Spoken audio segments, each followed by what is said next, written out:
Bienvenue dans le podcast Un pas à la fois. Nous en sommes à la semaine 24 qui aura pour thème croire. Alors oui, on avait déjà vu la foi et croire. On a vu que la foi, c'était une substance alors que croire est une action. Donc j'aimerais insister sur le fait de croire. Et comme verset de référence, j'ai choisi le livre de Marc, chapitre 11, verset 23. Il est écrit « Je vous le dis en vérité, si quelqu'un dit à cette montagne, ôte-toi de là et jette-toi dans la mer, et s'il ne doute point en son cœur, mais croit que ce qu'il dit arrive, il le verra s'accomplir. » Croire, on a vu que c'était une action. Jésus disait aux malades qui venaient à lui pour être guéris de faire une action afin de voir la manifestation de leur guérison. Okay? Déjà, le fait de venir vers Jésus, c'est qu'ils avaient foi en lui. Maintenant, il fallait qu'ils croient en ce que Jésus leur demandait de faire pour obtenir leur guérison. Et là, dans ce verset, il s'agit de ce que tu dis. Si tu dis à cette montagne. Donc, l'action pour voir la manifestation de ce que tu demandes, c'est de dire. Ok ? Et après, on verra de croire en son cœur. Mais venons d'abord sur ce que tu déclares. Dans le carnet Un pas à la fois, j'ai mis un encart pour les déclarations parce que j'aimerais que tu les écrives.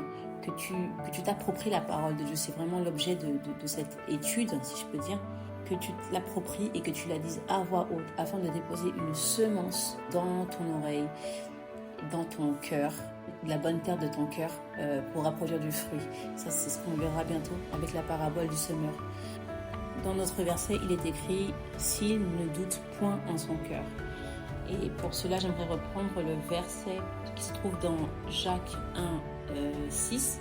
Je vais me lire un peu le verset 5 pour donner un peu de contexte. Il est écrit « Si quelqu'un d'entre vous manque de sagesse, qu'il la demande à Dieu, qui donne à tous simplement et sans reproche, et elle lui sera donnée. Mais qu'il la demande avec foi, sans douter. Car celui qui doute est semblable au flot de la mer, agité par le vent et poussé de côté et d'autre. » Donc, c'est pour dire à quel point le fait de ne pas douter est primordial. En effet, il peut arriver qu'au début, tu dises une parole et que tu ne sois pas convaincu. Et c'est à force en fait de le dire que tu rééduques ton âme. C'est pour cela que la répétition est importante. Et même à force de répéter, de prier, etc., tu auras ta propre révélation qui apparaîtra comme une conviction.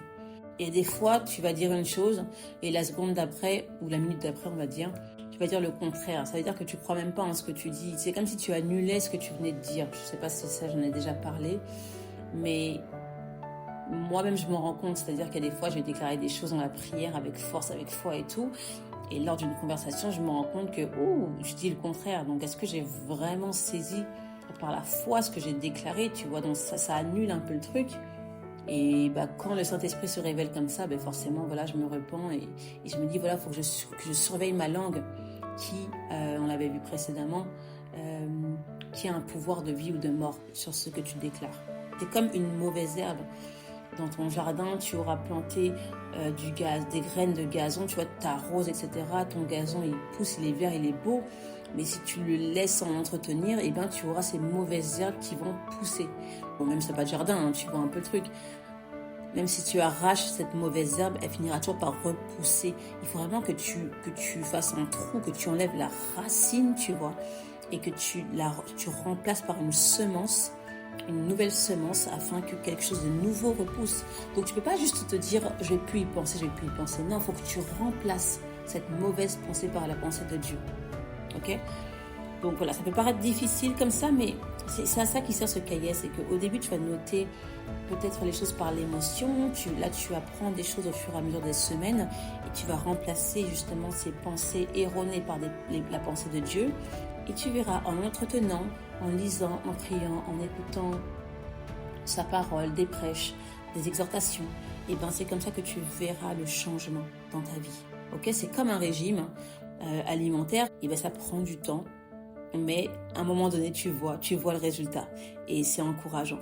Donc, n'oublie pas de noter ta progression, de noter comment peut-être tu as géré une situation au début de cette aventure et comment tu la gères maintenant. Mais tu verras, bientôt, quand tu regarderas en arrière, tu verras que tu es en train de devenir une nouvelle personne, une nouvelle créature, comme il est écrit dans 2 Corinthiens 5, 17.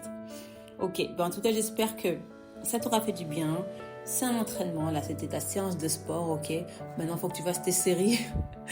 Prends tes versets préférés, note-les, souviens-t'en dans la journée afin de méditer dessus et méditer dessus jour et nuit et tu verras, tu auras du succès dans tes entreprises. Et bien, je te dis à la semaine prochaine, sois abondamment béni.